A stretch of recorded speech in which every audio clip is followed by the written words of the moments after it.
அன்பான மக்களே, நம்மளோட மகாநதி இன்னைக்கு எபிசோடு வந்து எல்லாருமே எதிர்பார்த்தோம் செம்மையாக இருக்கும் அப்படின்னு. ஆனால் பயங்கர கஷ்டமாக வந்து முடிஞ்சிருச்சுங்க. ச ரொம்ப ரொம்ப கஷ்டமாக வந்து முடிஞ்சிருச்சு. யாருக்கு அப்படின்னு சொல்லி பார்த்தீங்க அப்படின்னா, விஜய்க்கும் சரி காவேரிக்கும் சரி 2 பேருக்குமே தான். ஆனால் காவேரி வந்து விஜய் பேசினது அவரால் தாங்கிக்கவே முடியல. என்னடா இப்படி பேசுகிறா அப்படிங்கிற மாதிரி அவர் ஆயிட்டார். காவேரி வந்து காலையில் அவ்வளோ அழகாக பேசிகிட்டு இருந்தாங்களே, இப்போ யார் என்ன சொன்னாங்க, என்ன ஆச்சு சொல்லு அப்படின்னு சொல்லிட்டு பயங்கரமாக வந்து கேட்குறாரு. காவேரி எதுவுமே சொல்லாமல் அவங்க வந்து வெளியே போங்க அப்படின்ற மாதிரி வந்து இப்போ ஓப்பனாகவே சொல்லிட்டாங்க. விஜய்க்கு உண்மையாகவே பயங்கரமாக நமக்கே கஷ்டமாக இருந்துச்சு. என்னடா காவேரி இப்படி சொல்லிட்டாங்க அப்படின்னு சொல்லிட்டு, ஏன் காவேரி நீங்கள் இப்படி சொன்னீங்க அப்படின்னு தான் எனக்கு தோணுச்சு. விஜய் உண்மையாக பாவங்க, சமாளிக்கவே முடியல அவரால். நிஜமாக வந்து கஷ்டப்படுறாரு. அதுதான் எனக்கு சொல்லணும்னு தோணுச்சு. அந்தளவுக்கு பயங்கரமாக வந்து விஜய் வந்து கஷ்டப்படுறாரு. ஏன் காவேரி இப்படி எல்லாம் என்னை கஷ்டப்படுத்துகிற அப்படின்றது தான் அவரோட இதாக இருந்தது. சரி, ரொம்பவே கஷ்டங்க. அந்த அளவுக்கு பயங்கரமாக வந்து காவேரி இன்றைக்கி வந்து பேசிட்டாங்க. அவங்களா பேசலை, இந்த மாதிரி பேச வச்சாங்க அப்படின்னாலும் அவங்க பேசியிருக்கலாமா? மனசுக்குள்ள அமைதியாக கூட எப்போயுமே இருப்பாங்க இல்லையா காவேரி, எப்போயுமே அமைதியாக இருப்பாங்க இல்லையா, அந்த மாதிரி கூட இருந்திருக்கலாம் காவேரி.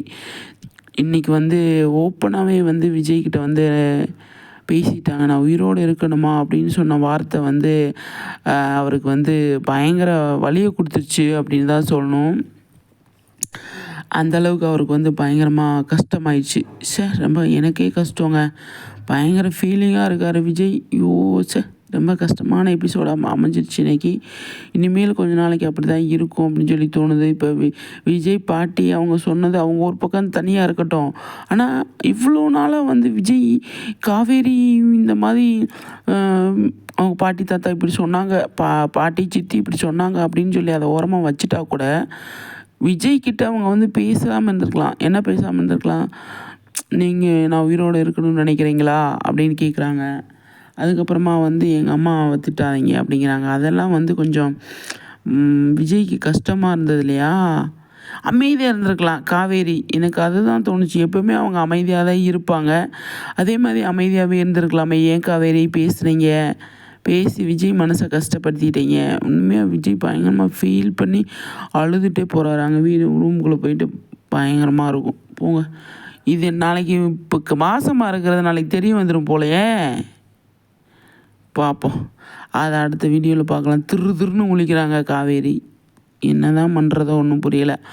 பாட்டி வேறு கேட்குறாங்க, இப்போ வயிறு பெருசாக இருக்குது அப்படின்னு. கண்டிப்பாக அதுக்கான வாய்ப்புகள் அதிகமாக இருக்குது. காவேரி மாதமாக இருக்கிறது தெரிய வந்துருமோ அப்படின்னு தான் நான் நினைக்கிறேன். விஜய் அடித்து துரத்தி விட்டாங்க. அதுக்கப்புறமா தான் தெரிய வரப்போகுது காவேரி மாதமாக இருக்கிறது. அப்புறம் எல்லோரும் ஃபீல் பண்ணிகிட்டு இருக்க போகிறாங்க அப்படின்ற மாதிரி தான் எனக்கு தோணுது. நிச்சயமாக அதுக்கான வாய்ப்புகள் அதிகமாகவே இருக்குது அப்படிங்கிறது தான் என்னை பொறுத்த வரைக்கும். பார்ப்போம், சரிங்களா? ஆனால் தாத்தா வந்து இப்போ நம்மளோட குமரனும் நிவினும் வந்து கேட்டுட்ருக்காங்களே, அப்பயும் காவேரி சொல்ல மாட்டாங்க.